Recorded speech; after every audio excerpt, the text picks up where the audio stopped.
జాతీయవాద జర్నలిజానికి అసలైన వేదిక నేషనలిస్ట్ హబ్ ని సబ్స్క్రైబ్ చేసుకోండి.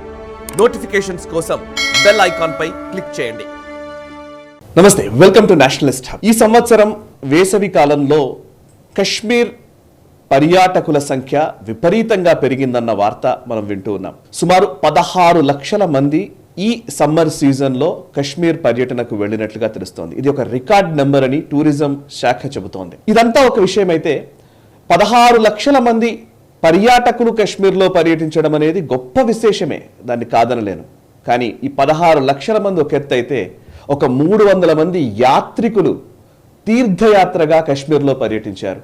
ఇది అత్యద్భుతమైన విషయంగా నాకు అనిపిస్తోంది. ఎందుకంటే కశ్మీర్కి అందరూ కూడా, మన భారతదేశంలోని ప్రతి వ్యక్తి కశ్మీర్కి వెళ్ళాలి, అక్కడ ఉన్న ఆ దైవిక శక్తిని, అక్కడి ప్రాణశక్తిని ఆకళింపు చేసుకోవాలి. అప్పుడే ఆ కశ్మీర్ పట్ల భారతదేశం మొత్తం ఒక కశ్మీర్ భారత్లో అంతర్భాగం కాదని చెప్పే వాళ్ళందరికీ సమాధానం దానిలోనే ఉంటుంది అని పదే పదే నేషనలిస్ట్ హబ్ ద్వారా నేను అండ్ మామిడి గిరిధర్ గారు పదే పదే చెప్తూనే వస్తూ ఉన్నాం. సో మామిడి గిరిధర్ గారు ఈసారి ఈ సమ్మర్ సీజన్లోనే జూన్ 7వ తేదీ నుంచి జూన్ 13వ తేదీ మధ్య మామిడి గిరిధర్ గారి ప్రేరణ కావచ్చు అండ్ సద్గురు శివానందమూర్తి గారి సంకల్పము, వారి ఆశీర్వాద ఫలం వల్ల కావచ్చు, వారి శిష్య పరమాణువుల్లో ఒకరైనటువంటి శ్రీ జగన్నాథ శర్మ గారు, వారు ఇక్కడ మల్కాజ్గిరిలో శ్రీ పరాశర సాంగ వేద పాఠశాలను వ్యవస్థాపకులు అండ్ ఆయన దాన్ని నిర్వహిస్తున్నటువంటి వ్యక్తి.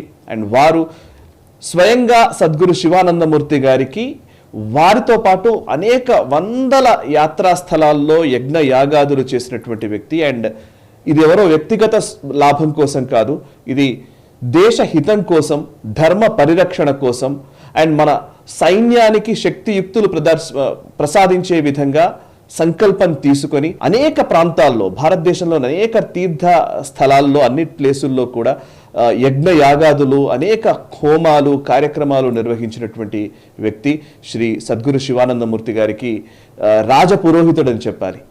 వారి ఆధ్వర్యంలో, వారి నిర్వహణలో సుమారు 300 మంది యాత్రికులు, భక్తులు కశ్మీర్లోని కీలకమైన తీర్థక్షేత్రాల్లో పర్యటించారు. అక్కడ హోమాలు నిర్వహించారు, పూజలు చేశారు అండ్ వేద ఘోష, వేద పఠనము అక్కడ జరిగింది. నిజంగా మనందరి మహద్భాగ్యమే, మనందరి కోసమే, ఈ దేశం కోసం సంకల్పించుకొని చేసినటువంటి ఈ ప్రయత్నం చేసినటువంటి వ్యక్తి ప్రస్తుతం నేషనలిస్ట్ హబ్ స్టూడియోలో ఉన్నారు. వారే శ్రీ జగన్నాథ శర్మ గారు. వారితో మనం మాట్లాడదాం.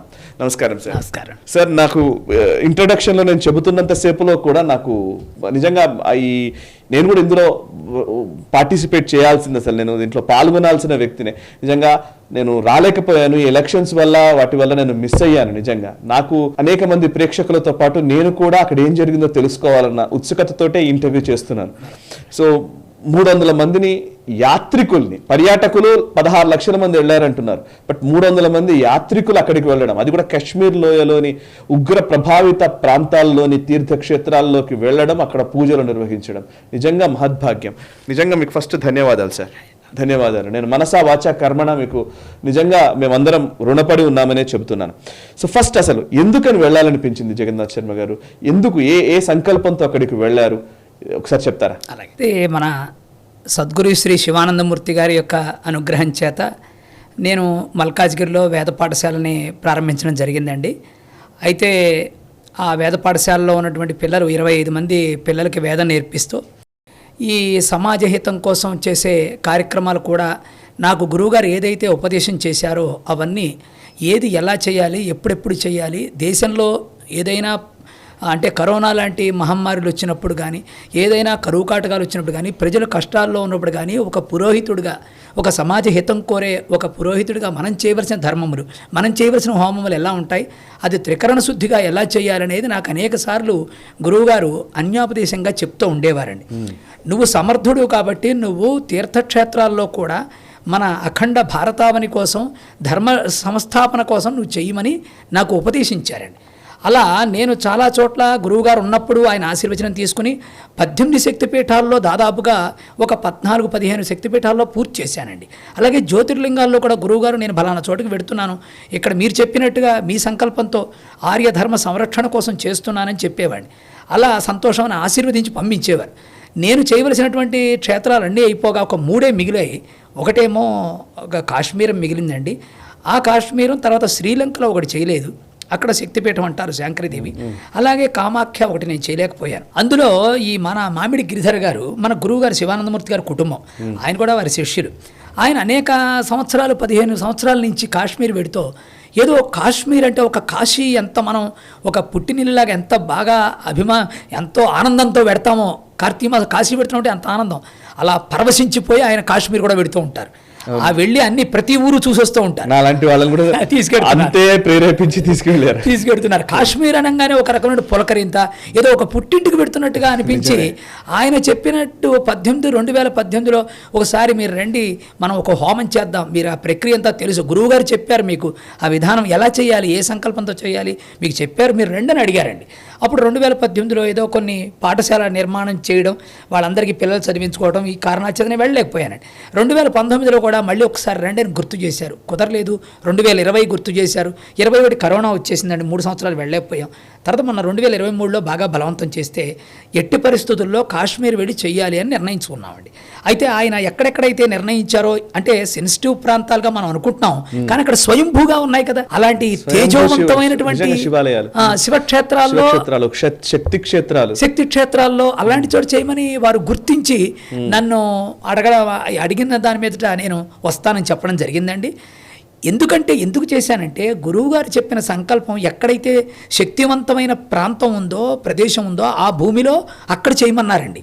దేశ సంకల్పం చెప్పి దేశ రక్షణ కోసం అఖండ భారతాన్ని మళ్ళీ మనకు ప్రాప్తించాలని, అదే ఉద్దేశంతో నేను చేసే నా సంకల్పం, నా చే విధానం మన వేద పాఠశాలలో పిల్లలకి తెలియాలి కదండి, నెక్స్ట్ జనరేషన్ వాళ్ళే కదా, ఇది ఒక ప్రేరణగా ఉంటుందనే ఆ ఉద్దేశంతో నేను ఆ పిల్లలకు అలవాటు అవుతుందని పిల్లల్ని తీసుకువెళ్ళి ఎక్కువ మందిని కాకుండా మిగతా వాళ్ళ చదువు పాడైపోకుండా ఇప్పుడు నెక్స్ట్ తరం పిల్లల్ని కొంతమందిని తీసుకెళ్ళి అక్కడ చేద్దామనే సంకల్పం కలిగిందండి. నేను ఇలా వెడుతున్నాను, మన పాఠశాల తరఫున యజ్ఞం చేస్తున్నానంటే, అయ్యా కాశ్మీర్లో ఆ యజ్ఞానికి మేము కూడా వచ్చి లలితా సహస్రనామ పారాయణ చేస్తామండి, రావచ్చా అని అడిగారు. అలాగే రెండమ్మా అంటే ఏదో అలా 4-5 కుటుంబాల వాళ్ళు అడిగారు, నేను పెడుతున్నాను నాతో పాటు వస్తామన్నారు. సరే అన్నానండి, వచ్చారు. అలా 4-5 వాళ్ళు అలా పెరిగిపోయి 100 మంది అయిపోయారండి. 100 మంది ఇంకా సరిపోతుందమ్మా, ఇంకా రాకండి, అక్కడ వసతులు కష్టంగా ఉన్నాయంటే, కాదండి అని మొహమాట పెట్టి అందరూ వచ్చేసారు. దీంట్లో అందరూ 75 దాటిన వాళ్ళే, వయసు దాటిన వాళ్ళే తప్ప చిన్న వయసు వాళ్ళు అసలు లేరు. వాళ్ళందరూ కూడా పిల్లలు వద్దంటున్నా కాశ్మీర్ వెళ్ళకుండా అక్కడ ఏముంటుందో అని భయపడితే రోజులు కదండి. అయినప్పటికీ కూడా కాశ్మీర్ వెళ్ళి అక్కడ దేశ రక్షణ కోసం చేసే యజ్ఞంలో పాల్గొనడం కన్నా ఈ జన్మకి ఇంకా సార్థకత ఏంటి, మన కాశ్మీర్ను మనం రక్షించుకోవాలి అనే సంకల్పంతో వీళ్ళంతా ఒక యాత్ర కింద కాకుండా ఒక ఆధ్యాత్మికమైన యజ్ఞానికి వస్తున్నట్టుగా వచ్చారండి అందరూ. అంతే వచ్చి ఎక్కడ ఇంకా ఈ గుల్మార్గ్ కానీ పెహల్గామ్ అలాంటి ఏదో టూరిస్ట్ ప్లేసెస్కి వెళ్ళకుండా కేవలం ఎక్కడెక్కడైతే శక్తివంతమైన క్షేత్రాలను అవి గుర్తించిన చోట వాళ్ళు అలా పెరిగిపోయి, ఏమంటే వీళ్ళు కూడా వస్తారండి, ఎలాగోలా వీళ్ళకి కూడా పరిమితి ఇవ్వండి వస్తారని అలా 300 మంది అయిపోయారండి. మొత్తం 300 మందిలో 80% గురువుగారిని అనుసరించేవాళ్ళు, గురువుగారి భక్తులు, దేశ రక్షణ కోసం కంకణం కట్టుకున్న వాళ్ళే వచ్చారండి. అలా 300 మంది అంత వయసున్న వాళ్ళతో ఇక్కడి నుంచి బయలుదేరి వెళ్ళి 9 రోజులు ఏదో నవరాత్ర దీక్ష వెళ్ళినట్టుగా చేసి అక్కడ కేవలం రక్షించేది బ్రహ్మ విష్ణు మహేశ్వరులు కూడా చేయలేని పని అమ్మవారు చేసింది కదండి, రాక్షస సంహారం. అమ్మవారు లేకపోతే భూమి లేదు, మనం లేవు, ఎవరూ లేవు, వాళ్ళే చేయలేకపోయారు. ఆది పరాశక్తిగా ఆవిడ అవతరించి ఆ బ్రహ్మ విష్ణు రుద్రుల యొక్క తేజస్సులు తీసుకుని, సమస్త దేవతల తేజస్సులు తీసుకుని అన్ని అస్త్రశస్త్రాలతో ఆ శ్రీకృష్ణుడు అర్జునుడికి ఎలా కనిపించాడో అనేక వేల ఆయుధాలతో, అనేక వేల హస్తాలతో, అలా అమ్మవారు ఇక్కడ ఆదిపరాశక్తిగా అవతారం ధరించి అందరు రాక్షసుల్ని పరిహారం చేసి లోకాల్ని రక్షించి దేవతలను అనుగ్రహించి మన అనుగ్రహించింది. కాబట్టి అమ్మవారు తప్ప వేరే శరణ్యం లేదని అక్కడ అమ్మవారికి 100 పారాయణలండి, శతచండీ యాగం. ఆ శతచండీ యాగం చేసి 100 సార్లు అమ్మవారిని చండీపారాయణలు చేసి అక్కడ హోమాలు చేసండి. అమ్మవారితో పాటుగా ఈశ్వరుడికి రుద్రాభిషేకం, అందరూ రుద్రం వచ్చిన వాళ్ళు, మేమందరం మహారుద్రమే పారాయణ చేసండి. ఈ రుద్రంతో పాటుగా పంచాయతన దేవతా పూజ పెట్టారు శంకరాచార్య స్వామి. అంటే 5 దేవతలు సమానమే అని వైష్ణవులు, శివ మతం వాళ్ళు, వైష్ణవ మతం వాళ్ళు అందరూ కూడా 5 దేవతల్ని చేయాలి. శివమతం వాడు కూడా వైష్ణవుని చేయాలి, విష్ణు మతం వాడు శివుని చేయాలనే భావంతో అద్వైత సాంప్రదాయంలో ఉన్న మహావిష్ణువుకి విష్ణు సహస్రనామ పారాయణ సుదర్శన యాగం చేశామండి. అది కాకుండా అరుణ పారాయణ అండి సూర్యుడికి, అది చేశాం. వచ్చిన ముత్తైదువులంతా కూడా, సువాసినులంతా కూడా లలితా సహస్రనామం అత్యంత శక్తివంతమైందండి. అంతా మొత్తం 180 మంది ఆడవాళ్ళంతా కుంకుమార్చన చేస్తూ 1,00,000 కుంకుమతో అమ్మవారికి పూజ చేశామండి. మన కాశ్మీర్లో ఉన్న సరస్వతి అనుగ్రహం చేత మన రక్షణగా ఉన్న జవాన్లంతా నీ ఆయుధాలు వాళ్ళకిచ్చి నువ్వే ఆ రూపంలో మమ్మల్ని, దేశాన్ని, ప్రజల్ని రక్షించాలి, వాళ్ళని రక్షించాలనే ఉద్దేశంతో ఆ అమ్మవారిని అందరం కలిసి ప్రార్థించడం జరిగిందండి. అలాగే విష్ణువుకి, రుద్రుడికి, అలాగే ఈశ్వరుడికి అరుణపారాయణ, శ్రీచక్ర నవావరణార్చన చేశామండి. శ్రీనగర్ క్యాపిటల్ కదండి మొత్తం కాశ్మీర్. శ్రీనగర్, ఆ శ్రీనగర్ రాజధానిలో ఒకరోజు పెద్ద ఆయన ఉంటారు, నోరి సుబ్రహ్మణ్య శాస్త్రి గారని, 85 సంవత్సరాలండి. ఆయన చాలా పెద్ద ఇంజనీర్గా చేశారు. కానీ ఆయన అమ్మవారి యొక్క శ్రీ విద్యా సాంప్రదాయంలో చాలా గొప్పవారండి. అనేక వందల మందికి ఆయన ఉపదేశం చేసి శ్రీచక్రార్చన ఎలా, దాని యొక్క బీజాక్షరాల యొక్క అర్థాలు కూడా ఆయన పుస్తకాలు రాశారు. చాలా గొప్పవారండి. అమ్మవారిని ప్రత్యక్షం చేసుకున్నటువంటిది గొప్పవారండి. ఆయన మా గురువుగారండి. అంటే నాకు మంత్రోపదేశం చేశారు. మన గురువుగారు శివానందమూర్తి గారు, కానీ మంత్రోపదేశం చేసిన గురువు మటుకు ఆయన. వారిని రమ్మంటే వారు అంతా 85 సంవత్సరాల వయసులో కూడా ఆయన భార్యా సమేతంగా వచ్చి అమ్మవారికి నవావరణార్చన చేశారండి.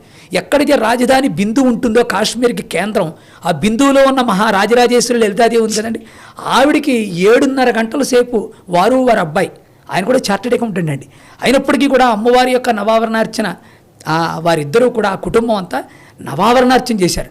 ఒక్క దేవుడికి కూడా ఆపకుండా అండి, సమస్త దేవతలకి కాశ్మీర్లో మన యొక్క వైదికమైన దైవికమైన శక్తులన్నీ రావాలి అని అక్కడ హోమాలు పూజలు చేశామండి. 300 మందికి కూడా మడిగా మళ్ళీ భోజనం దేవతలకు నివేదన చేసి ప్రసాదం. మీరు చెప్తుంటేనే నాకు చాలా ఒళ్ళు గగురు పొడిచే విధంగా ఉంది. 300 మంది అక్కడికి వెళ్ళడం ఒక పెద్ద సాహసము అని అంటారు. నేనైతే అట్లా అనుకోవట్లేదు. సాహసం ఏంటి, మన మానవ మాతృలు అనుకుంటే సాహసం అవుతుంది. అది నాకు తెలిసి ఇవన్నీ దైవ సంకల్పమే నాకు తెలిసి. 300 మంది అక్కడికి వెళ్ళడం ఒక ఎత్తు, మళ్ళీ అక్కడ ఇంత అద్భుతమైనటువంటి అన్ని మీరు అన్నట్టుగా ఇప్పుడు రుద్రాభిషేకాలు, హోమాలు, కుంకుమార్చనలు ఇన్ని చేశారని చెప్తున్నారు, పూజా క్రతువులు. ఏ ప్రాంతాలకు వెళ్ళారు సార్? అసలు ఫస్ట్ ఎక్కడెక్కడికి వెళ్ళారు చెప్తారు ఒకసారి? అంటే మేము మొదట్లో వారు మామిడి గిరిధర్ గారు గుర్తించినటువంటి ప్రాంతాలు అత్యంత శక్తివంతమైనవి, స్వయంభూగా వెలిసినవి. ముందేమన్నారంటే మనకి శ్రీనగర్లో ప్రారంభం, శ్రీనగర్లో ముందు జమ్మూ వెళ్ళామండి. జమ్మూలో అమ్మవారి వైష్ణవి దర్శనం చేసుకుని అక్కడ అమ్మవారి అనుగ్రహాన్ని పొంది ఆవిడ అనుమతి తీసుకుని మేము ముందు కాశ్మీర్ ప్రవేశించాం. కాశ్మీర్ ప్రవేశించిన తర్వాత అక్కడ వితస్థానది కేంద్రమైనటువంటి అక్కడికి వెళ్ళి, పుట్టిన చోటకి వెళ్ళి, అక్కడ వితస్థానే నది వేదంలో ఉందండి, చాలా పవిత్రమైంది. అంటే గంగకి ఎంత ప్రాధాన్యత ఉందో వితస్థానది కూడా అంతే మంత్రం ఉంది వేదంలో. అక్కడ ఆ నదీ దేవతను ప్రార్థన చేసి అక్కడి నుంచి మేము శ్రీనగర్ వెళ్ళామండి. శ్రీనగర్లో ప్రారంభం గణపతి యాగంతో చేసి అక్కడ చండీ యాగం చేసి ఆ రోజంతా శ్రీచక్ర నవావరణార్చన మొత్తం కాశ్మీర్ అంతటికీ కేంద్రం కాబట్టి అక్కడ చేసేయండి. అది అయిపోయిన తర్వాత కీర్ భవానీ ప్రదేశం ఉంది కదండి, అక్కడికి వెళ్ళి అక్కడ ఒక చండీ యాగం చేసామండి. అదే మనం క్షైరా భవానీ అంటాం, అది కీర్ భవానీ అని వాళ్ళు. అక్కడ మేము మళ్ళీ చండీ యాగం, ఆ తర్వాత ఏమో ఈ ఈశ్వరుడికి రుద్రక్రమార్చన, ఇది శివతాండవ వేళ చేసే ఒక అద్భుతమైన ప్రక్రియ అండి. అలాంటి ప్రక్రియ అంతా అక్కడ చేసామండి. అది దేవతలు స్తుతిస్తూ ఉంటారు ప్రదోషకాలంలో శివతాండవం చేస్తుంటే, రుద్రాన్ని క్రమంతో పూజ చేస్తారండి. అది అసలు వింటుంటేనే చాలా ఒళ్ళు పులకరింతగా ఉంటుంది. అంత అద్భుతమైనటువంటి పాజిటివ్ వైబ్రేషన్స్ వస్తాయండి. అవన్నీ మారేడు దళాలు తెప్పించి అక్కడ మారేడు దళాలు దొరకట్లా, మళ్ళీ హైదరాబాద్ నుంచి మారేడు భవానీ దగ్గర అక్కడ లేకపోతే మళ్ళీ హైదరాబాద్ నుంచి పువ్వులు, మారేడు దళాలు అన్నీ తెప్పించుకునండి. చక్కగా స్వామికి, ఈశ్వరుడికి విశేషమైన అర్చన ఇవన్నీ కీర్ భవానీలో చేసామండి. తర్వాత షోపియాన్ మీకు కూడా తెలిసే ఉంటుంది, మీరు వెళ్ళారు కాబట్టి. ఆ షోపియాన్లో అక్కడ మరి ఈశ్వరుడికి బ్రహ్మహత్యా పాతకం వస్తే ఆయన కుష్ఠవ్యాధి వచ్చిందంటారు ఈశ్వరుడికి. ఆయన నందీశ్వరుడితో సహా వచ్చి అక్కడ నంది కూడా దిగినటువంటి పాదాలు ఉన్నాయంటారు. అక్కడే శివుడు తపస్సు చేసుకున్నాడని. ఒక కుష్ఠవ్యాధి వాడికి శరీరం అయితే ఎలా ఉంటుందో శివలింగం కూడా అదే ఆకారంలో ఉంటుంది, గుంటలు పడిపోయినట్టుగా ఉంటుందండి. అక్కడ ఒక తేజోవంతమైనటువంటి ఆ శివలింగంలోనే ఒక అద్భుతమైన ఇది కనిపిస్తూ ఉంటుందండి. అక్కడ చూడంగానే మాకు ఆ వాతావరణం ఏదో ఒక పరమేశ్వరుడు అక్కడ నిజంగా కూర్చున్నాడా అనిపిస్తుంది. ఆ చుట్టూ వాతావరణం, ఈ జలం కూడా అనేక దారుల నుంచి వస్తోంది. ఎలా వస్తుందో తెలియదు అండి, కొండల్లోంచి వస్తుంది. అలాంటి ప్రాంతంలో ఈశ్వరుడికి స్వయంగా వినాయకుడు వచ్చి అక్కడ ఆయన ముఖంతో కూడా ఉంటుంది, మీరు చూశారో లేదు, సాక్షాత్తు వినాయకుడే వచ్చి అక్కడ ఆయన అర్చించాడని, అక్కడ బ్రహ్మ కొలను విష్ణు కొలను వాళ్ళ కొలలు కూడా ఉన్నాయని వాళ్ళు చెబుతున్నారు. అక్కడ మేము చండీయాగం చేసామండి. అది చాలా సెన్సిటివ్గా ఉంటుంది ఆ ప్రాంతం అన్నారు. అనేదే చాలా ఉగ్ర ప్రభావితమైన ప్రాంతం. అలాంటిది అక్కడ మేము అసలు ఎంత అద్భుతంగా చేసామంటే, నేను అసలు మళ్ళీ ఇంకా ఇలా చేయగలుగుతామా మాకే ఆశ్చర్యం అండి. అలా అమ్మవారే అసలు అమ్మవారి గుడికి కూడా వెళ్ళారు కదా, శారదామాత తీత్వాలు వెళ్ళామండి. అంటే అక్కడ చండీయాగం చేయడానికి ప్రదేశం సరిగ్గా అంటే అనుకూలంగా, చాలా చిన్న ఊరండి, ఆ గుడి కూడా చిన్నది. అక్కడ మేము వెళ్ళేప్పటికి ప్రయాణమే సుమారుగా 9 గంటల ప్రయాణం పట్టింది. పక్కనే పాకిస్తాన్ బోర్డరు. చాలా మనం అక్కడ స్నానాలు చేశారు మన వాళ్ళంతా, ఆ కృష్ణగంగా నదికి పూజలు చేశారు. అమ్మవారు ఎదురుకుండా దుర్గా సూక్తం అయితే పట్టణం చేశామండి.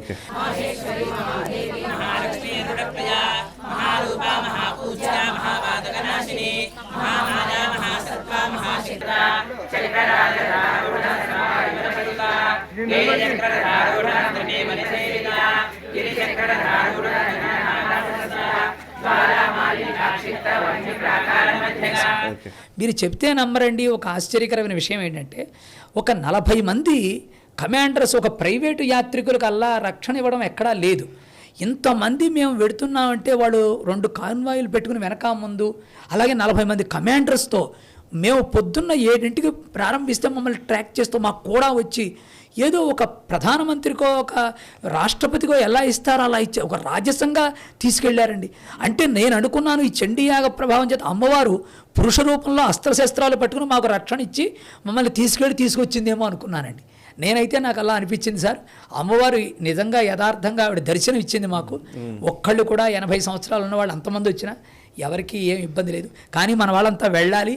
అవి మీరు అన్ని ఇలాంటివన్నీ గిరిధర్ గారు, నేను ఇదివరకు వెళ్ళినప్పుడు మేము నిజంగా భయం అనేది ఉండింది. ఒక రకంగా ఫస్ట్లో కొంత భయం ఉండింది, సాహసం అనిపించింది, అవన్నీ ఉండేది. తర్వాత అక్కడ ఉన్న ప్రాణశక్తిని, అక్కడ ఉన్న మీరు ఇందాక చెప్తున్నట్టుగా మన షోపియాన్లోని ఆ శివాలయం అక్కడ చూసినప్పుడు, ఆ శివలింగాన్ని చూసినప్పుడు కలిగే అనుభూతి కావచ్చు, ఈవెన్ తీత్వాల్లోని అమ్మవారిని చూసినప్పుడు కలిగే అనుభూతి కావచ్చు, ఆ పక్కనే పాకిస్తాన్ ఆక్రమిత భూభాగము, అక్కడేమో పాకిస్తాన్ జెండాలు కనబడుతూ ఉంటాయి, ఇటువైపు ఏమో శారదామ్మవారు ఉంది, నిజమైన శారదామ్మవారి పీఠమేమో అటువైపు ఉంది, మధ్యలో కిషన్ గంగా నది. సో ఇవన్నీ చూస్తున్నప్పుడు అంటే నిజానికి ఒక తపోభూమి ఈరోజు ఇలా మారిపోయేనే అనే ఒక బాధ కలుగుతుంది ఫస్ట్ అయితే. బట్ మళ్ళీ మీలాంటి వాళ్ళు వెళ్ళడం అంటే, ఇప్పుడు మీరు ఇందాక అన్నారు ప్రైమ్ మినిస్టర్ వెళ్ళినట్టుగాను ఇంకోటి అంతకు మించి అని నేను అనుకుంటున్నానండి. నిజానికి ఇట్లాంటి వేద పఠనం, వేద ఘోష నాకు తెలిసి ఈ మధ్యకాలంలో అసలు జరగలేదు. కొన్ని సంవత్సరాలుగా, దశాబ్దాలుగా అక్కడ ఇంత పెద్ద ఎత్తున అసలు ఎక్కడ జరగలేదు. చిన్న గుళ్ళల్లో కూడా మేము వెళ్ళిన చాలాసార్లు ఎవరో అక్కడ ఉన్న ఆర్మీ జవాన్లు వాళ్ళకు బేస్ క్యాంపులుగా ఈ ఆలయాలన్నీ ఉన్నాయి. మీరు చూసే ఉంటారు, బేస్ క్యాంపులుగా ఉన్నాయి. వాళ్ళు కూడా ఏదో చిన్న ఓం జై జగదీష్ హరి అని ఏదో 2-3 కీర్తనలు అవి పాడేసి పూజ చేయడం జరుగుతుంది. నిజానికి ఒక శాస్త్రోక్తంగా పూజలు కూడా జరగని ఒక పరిస్థితిలో కాశ్మీర్లోని ఆలయాలు ఉన్నాయి. అక్కడ మీరు వేదఘోష చేయడము, అక్కడ మీరు ఇట్లాంటి పూజలు చేయడం. పైగా తిరుమల తిరుపతి దేవస్థానం పండితులంతా వచ్చారండి, 4 వేదాలతో, సామవేదంతో కూడా గానం చేశారు. అందులో 21 మంది రుద్రం చెబుతుంటేనండి, పైగా ఈ వచ్చిన వాళ్ళల్లో సుమారుగా 100 మంది రుద్రం చెప్పేవాళ్ళు ఉన్నారండి. అసలు రుద్రమంత్రాలతో అక్కడ ఈశ్వరుడు నాకు తెలిసైతే ఆయన శివతాండవం చేసి ఉంటాడు సార్. ఇది కొన్నాళ్లలో చాలా మార్పు వచ్చి మొత్తం అఖండ భారతావనిగా ఏర్పడిపోతుందని నేను సంపూర్ణమైన విశ్వాసంతో, గురు కటాక్షంతో ఇదంతా కదా. అంతే సార్, అసలు ఏది అనుకోలేదు. అసలు మేము ఊహించలేదు. సంకల్ప బలం అండి. మేము ప్రతిరోజు కూడా ఏదో సంఘటన అక్కడికి వెళ్ళినప్పుడు జరుగుతూ ఉండేది. మేము ఒక ఊరికి వెళ్ళినప్పుడు ఇంకో చోట ఎక్కడో ఏదో జరిగిందని అలా వింటూ ఉండేవాళ్ళం. కరెక్ట్ గా టెర్రరిస్ట్ దాడులు కూడా జరిగాయి. నేను అప్పుడు గిరిధర్ గారితో మాట్లాడాను కూడా, సార్ ఎలా ఉన్నారు మీరు, అది మాట్లాడాను కూడా. నిజానికి అప్పుడు ఏమైనా భయంగా అనిపించిందా సార్? అక్కడ భయం అనిపించింది, కానీ ఎవరు ఏదైనా పర్వాలేదు, మన దేశం మన ధర్మం అంటూ వచ్చారండి అందరూ. అద్భుతం. అది అమ్మవారే ఆ ప్రేరణ మరి లోపల నుంచి అనిపించిందేమో తెలియదండి. ఇది ఒక మహా సాహసమేనండి. అసలు ఇప్పుడు తలుచుకుంటే నిజంగా అలా వెళ్ళామా ఇంతమంది అని మాకే ఆశ్చర్యం వేస్తోందండి. పైగా ఇంకోటి ఏంటంటే అక్కడ 2 నదులు కలిసాయండి. సంగమ స్థలం ఉందండి. అది వితస్తా నది, తర్వాత సింధు నది అని 2 నదులు కలిసాయి. అక్కడ మేమంతా తర్పణం చేసుకున్నామండి. అక్కడ కొన్ని లక్షల మంది కాశ్మీర్ పండిట్లు వచ్చి తర్పణాలు చేసుకుంటారటండి, పితృదేవతలు తరిస్తారంట. అంత నమ్మకమైన ప్రదేశం. అలాంటిది మాకు నిజంగా గిరిధర్ గారు గుర్తించి చెప్పారు. మేమంతా కూడా తర్పణం చేసుకున్నామండి. మా పితృదేవతలు నిజంగా వెళ్ళిన వాళ్ళంతా చాలా అదృష్టవంతులండి. మొన్న ఇది మామూలుగా కాశ్మీర్ యాత్రకు వెళ్ళే వాళ్ళు ఇవన్నీ చూడలేరండి, తెలియదు పాపం వాళ్ళకి. అందరూ టూరిస్టులుగా వెళ్తారు. మీరు అన్నట్టుగా గుల్మార్గ్, ఆ దాల్ లేక్ లో కొన్ని ఫోటోలు తీసుకొని, లేకపోతే పెహల్గాం ఇట్లాంటి ప్లేస్లకు వెళ్తారు. కానీ నిజానికి కాశ్మీర్ వెళ్ళిన వాళ్ళు ఇట్లాంటి ఆలయాలకి, ఈ క్షేత్రాలకి వెళ్ళడం అనేది ఎలాగో అలా ప్రయత్నపూర్వకంగా మీరు నిజంగా అలాంటి సంకల్పం తీసుకుంటే మాత్రం ఖచ్చితంగా నెరవేరుతుంది నా అభిప్రాయం కదా సార్. సో మీరు ఇంకా ఈవెన్ గిరిధర్ గారు నేను వెళ్ళినప్పుడు చాలా సార్లు వారు చెప్పేది, అక్కడ గురువు గారు చెప్పిన మాటలే చెప్పేది, సంకల్పం కూడా వ్యక్తిగత సంకల్పం కాదు. మనం మామూలుగా వ్యక్తిగతమైనటువంటి అష్టైశ్వర్యాలు ప్రసాదించాలనో ఇంకోటో మనం మన సంకల్పంలో చెప్తాం కదా. మీరు తీసుకున్న సంకల్పం ఎక్కడైనా సరే ఏంటి, ఒక సింపుల్ గా చెప్పాలంటే? ధర్మ సంరక్షణ. మీరు రాసిచ్చింది అనుకుంటా, మేము కూడా చదివేవాళ్ళం, మేము రుద్రాభిషేకం చేసినప్పుడు చదివేవాళ్ళం. అంటే గురువు గారు చెప్పిందే ఇచ్చారనే చెప్పేది మాకు కూడా. అవునండి. అంటే గురువు గారు కూడా నాకు తెలిసి నేను 25 సంవత్సరాల నుంచి గురువు గారి దగ్గర పురోహితుడిగా ఉన్నానండి. కానీ గురువు గారు ప్రతి చోట, ప్రతి ముఖ్యమైన ప్రదేశాల్లో మొత్తం ఆ సేతులు హిమాచల్ పర్యంతం అన్ని చోట్ల చేశారు. ఎక్కడ చేసినా అదే సంకల్పం చెప్పడం అలవాట్లో ఉందండి. అదే సంకల్పాన్ని ఇక్కడ కూడా మనం చెప్పామండి. అంతే తప్ప వేరే సంకల్పం లేదు. ధర్మ సంరక్షణార్థం, లోకహితం కోసమే, అఖండ భారతావని కోసమే చేసామండి. ఎవరైతే శత్రువుల వల్ల మనం ఇబ్బంది పడుతున్నామో ఆ శత్రువులకి మంచి భావన కలిగి వెళ్ళిపోవాలి. శత్రు నాశనం అవ్వాలని చెప్పాల, వాళ్ళందరూ శత్రువులు పరారైపోవాలి. మన భారతదేశం ఆక్రమించిందంతా మనకి రావాలి, అఖండ భారతావని అవ్వాలి. మళ్ళీ సరస్వతీదేవిని మళ్ళీ కాశ్మీర్లో అమ్మవారు అక్కడ ఉండాలి. ఇదే సంకల్పం గురువుగారు చెప్పిన సంకల్పం చెప్పామండి. ఇదే మా వేద విద్యార్థులకు కూడా ఇదే నేర్పుదామనే ఉద్దేశంతో, మరి శ్రమతో కూడి, ఇది ఒక ధనం కోసమో దేనికోసం చేయలేదు. వాళ్ళు ఎంత డబ్బు తీసుకున్నారో అంత డబ్బే మేము వాళ్ళకి ఇచ్చేసి ఏదో నిస్వార్థంగా మేము ఖర్చులు పెట్టుకుని వేద పాఠశాల నడపడం చాలా కష్టం కదండి. 25 మంది పిల్లలకి అన్నం పెట్టి 3 పూటలు పెట్టి వేదం చదివించడం చాలా కష్టం అండి. అలా ఇబ్బందుల్లో ఉన్నప్పటికీ దేశం కోసం పిల్లలకి నేర్పాలనే ఒక మంచి సంకల్పం ఒకటి, తర్వాత మనం చేసే యజ్ఞం వల్ల సమాజానికి హితం అవ్వాలి. ఈ 2 ఎన్ని కష్టాలు వచ్చినా ఈ 2 మనకు సంకల్పం సిద్ధించాలని ఈ యాత్ర చేసామండి. రేపు శ్రీలంకలో ఇంకా అమ్మవారికి ఒకటి చేయలేదు, అక్కడ జనవరిలో శ్రీలంకలో చేస్తున్నామండి. మళ్ళీ సుమారుగా 150 మంది పెడుతున్నాం. ఒక 50 మంది వేద పండితులు వస్తున్నారు.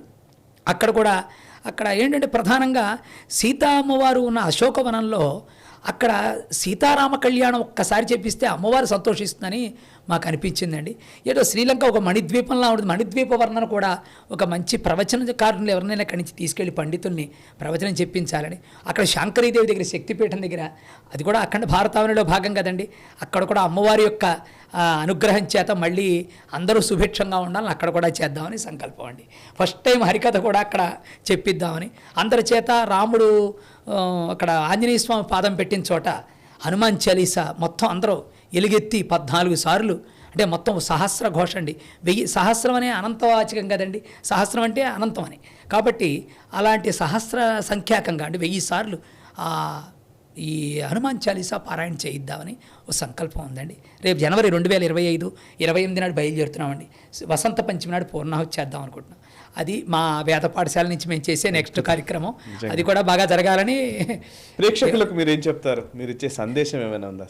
అంటే నేను అనేది ఏమిటంటే, మేము ఎలా అయితే వెళ్ళామో అలా చూసామో, మీరందరూ కూడా కాశ్మీరు వెళ్ళి మనమందరం కలిసి మనం అమ్మవారిని ప్రార్థన చేయడం, ఎలాంటి ఈ ప్రదేశం ముఖ్యమైన ప్రాంతాలు ఉన్నాయో, ఈ దక్షిణ కాశ్మీరం కానీ ఉత్తర కాశ్మీరం కానీ శ్రీనగర్లో ఆ దుర్గానాగ మందిరం, అందరూ శ్రీనగర్ పెడతారు కానీ అది చూడటం లేదండి. ఆయన కూడా గిరిధర్ గారు కూడా చెప్పారు మొన్న ఒక ఇంటర్వ్యూలో.